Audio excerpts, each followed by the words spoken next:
This is our ST120 Decontamination from Your Kitchen video for Unit 3. I will be doing a demonstration of what I expect from you guys at home. First, we're going to talk about PPE. When you're in decontamination, the PPE requirements include your scrub suit, facility issued of course, a hair covering. This is just one of the ones that I have at home. You guys will have the disposable ones in your kit.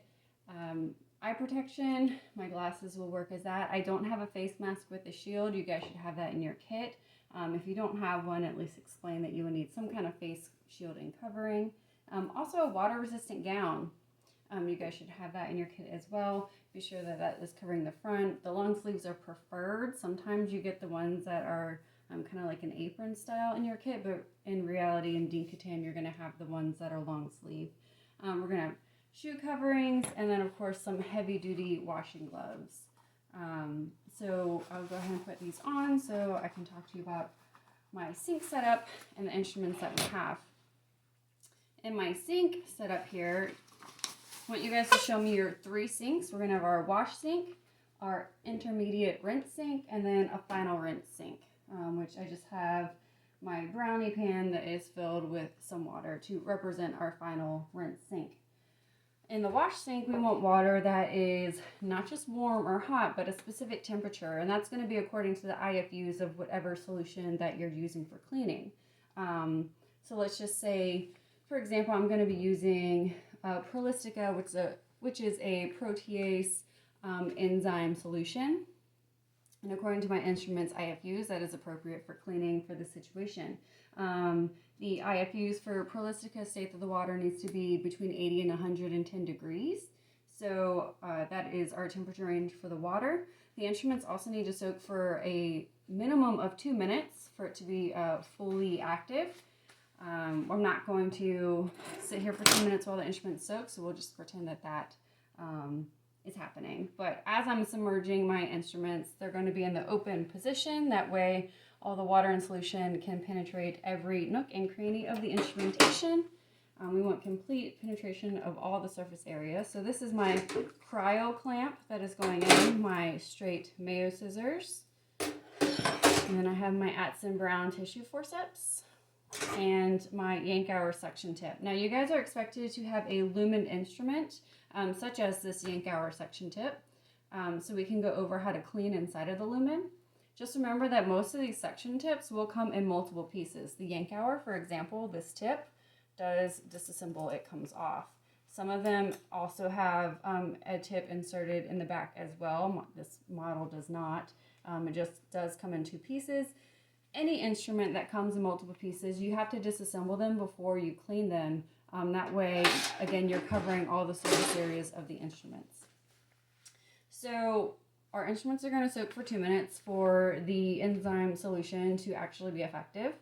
2 minutes has passed. What we want to do is, again, having the instrument in the open position, we're going to take our brush and scrub all of the surface areas of the instrument. Now we want to be sure that we're doing that underneath the surface of the water because that's going to prevent aerosolization. Any kind of blood or pathogen, any biohazardous material that is on the instrument, as we are scrubbing over the water, it can particleize itself, that's aerosolization, and get into the air, and that poses risk of exposure for us, especially if we're not wearing a proper PPE. So you always want to be sure that you're scrubbing instruments underneath the surface of the water in that open position. You're going to inspect it, make sure that every nook and cranny, every surface area looks completely clean to your eye. And then again, in the open position, you're going to place it into your intermediate rinse sink. We're going to go to the cryo clamp next. It has tongued grooves that go all the way down to the center of the clamp. So we want to make sure that we're focusing in that area because blood and tissue can really get caught into those grooves and into that box lock area here. So then you inspect it, make sure it looks completely clean. That goes into the intermediate rinse as well. The same with our, wherever it is, the Atson Brown forceps, there they are, have these grooved teeth at the very tip of them. So we want to make sure that we are focusing in that area. Again, just making sure you're getting every nook and cranny, every bit of the surface area of the instrument, covering all aspects that we're making sure it's completely clean. The suction tip, you want to be sure that you're thoroughly cleaning the outside of the instrument, always under the surface of the water. Now with a lumen instrument, what we really want to make sure we do is clean inside of that lumen. You guys should have some kind of a brush cleaner and provide it in your kit, which you can insert inside of the lumen. Be sure it's under the sink so we're not spraying anything. What I don't like about these brush cleaners is that they have this metal loop at the end, which prevents you from being able to pull the brush out of the other side. So although it can be effective for cleaning inside, all that debris that we've loosened, as we retrieve the brush, you're dragging it back through the lumen. So I don't think it's a very effective way of cleaning inside of a lumen. I always prefer the pipe cleaners.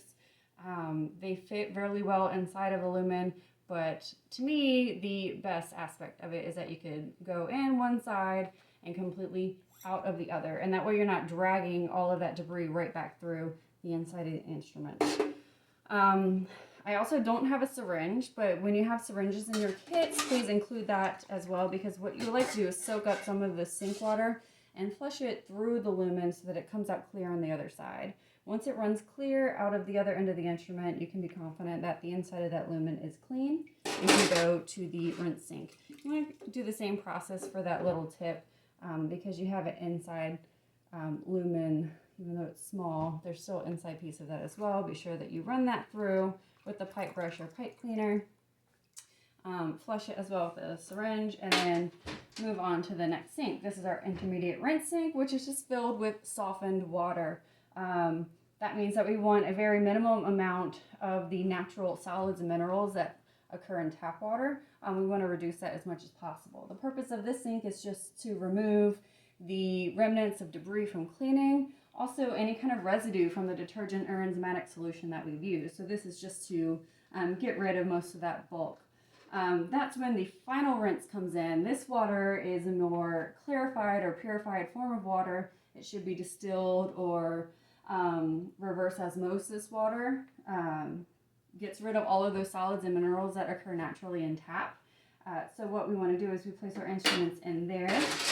From here, make sure we drain them pretty well.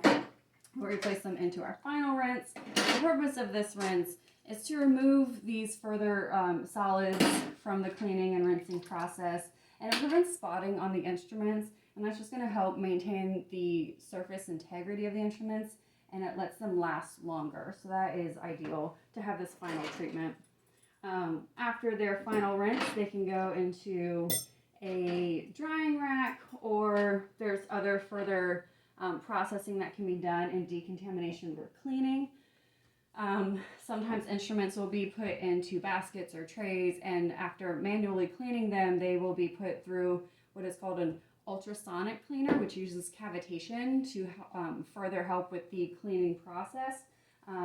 Even after that step, they can still go through mechanical washing as well, which is, as I described, the large dishwashers basically that are in decontam that will clean and disinfect them at the same time. A lot of times when you're doing mechanical cleaning, the instruments, if they are capable of going through a mechanical washer, they will still go through that process as well.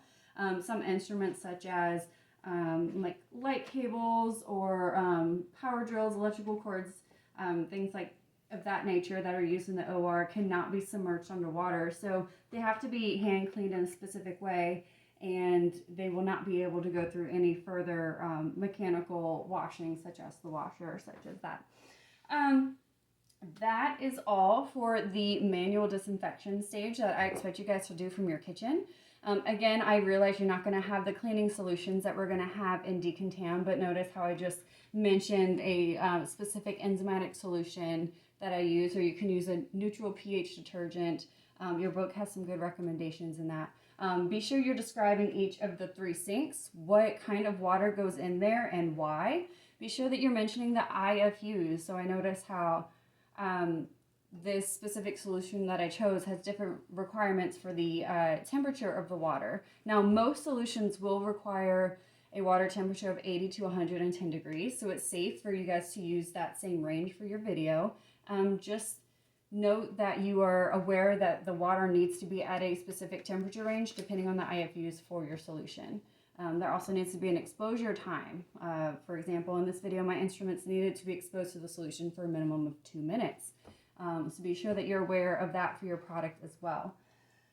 Always have your instruments in the open position when cleaning them. Clean them under the surface of the water, and be sure you're cleaning inside of the lumen as I showed you guys.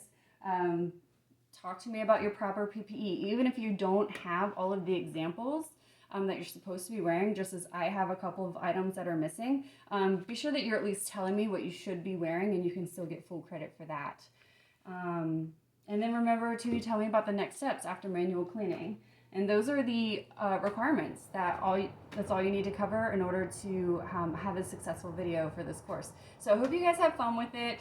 Hopefully this video was helpful to you to understand what my expectations are and to help clarify the process that we're going to go through when we're doing manual decontamination.